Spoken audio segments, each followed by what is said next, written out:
안녕하세요. 서울신세계안과 최영재 원장입니다.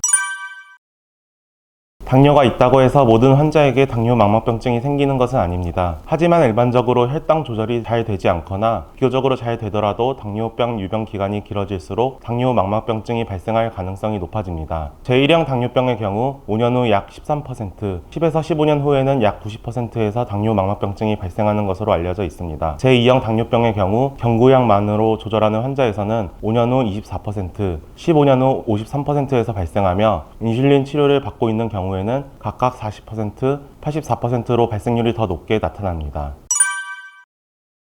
당뇨망막병증의 원인이 되는 당뇨병 자체가 완치보다는 지속적인 관리가 중요한 질환인 것처럼 당뇨망막병증 역시 꾸준한 관리가 필요합니다. 따라서 가장 중요한 목표는 조기에 발견하고 진행을 예방하여 환자분의 시력을 최대한 오래 유지하는 것입니다. 당뇨망막병증의 진행 정도에 따라 레이저 치료, 주사 치료, 유리체 절제술 등 다양한 치료가 필요할 수 있으며 경우에 따라 평생에 걸쳐 관리가 필요한 질환입니다. 혈당 조절이 잘 되지 않거나 당뇨병 유병 기간이 길어질수록 당뇨망막병증이 생길 가능성은 높아집니다. 따라서 당뇨병을 처음 진단받으신 분들은 철저한 혈당 조절과 정기적인 안과 검사를 받는 것이 무엇보다 중요합니다. 또한 당뇨망막병증이 꽤 진행된 상태에서도 시력 저하가 없는 경우가 적지 않기 때문에 증상이 없더라도 안과 검사를 받아보는 것이 필요합니다. 아직 안과 검사를 받아보지 않으셨다면 현재 눈 상태를 확인하기 위해 검사를 받아보시고 필요에 따라 적절한 치료를 시작하는 것이 좋습니다.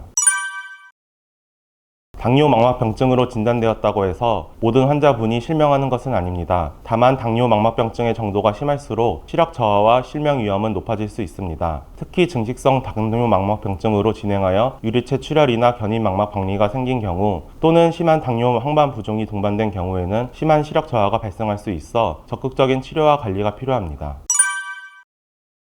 항체 주사는 주로 황반 부종이 동반된 당뇨망막병증에서 부종을 줄이기 위한 목적으로 가장 많이 시행됩니다. 또는 증식성 당뇨망막병증에서 자라난 신생혈관을 억제하기 위해 주사 치료를 하기도 합니다. 신생혈관으로 인해 유리체 출혈이 발생한 경우에는 수술 전이나 수술 중에 주사를 사용하는 경우도 있습니다. 다만 모든 환자분이 항체 주사에 좋은 반응을 보이는 것은 아니며 이런 경우에는 트리암시놀론이나 오조덱스와 같은 스테로이드 주사를 고려하기도 합니다.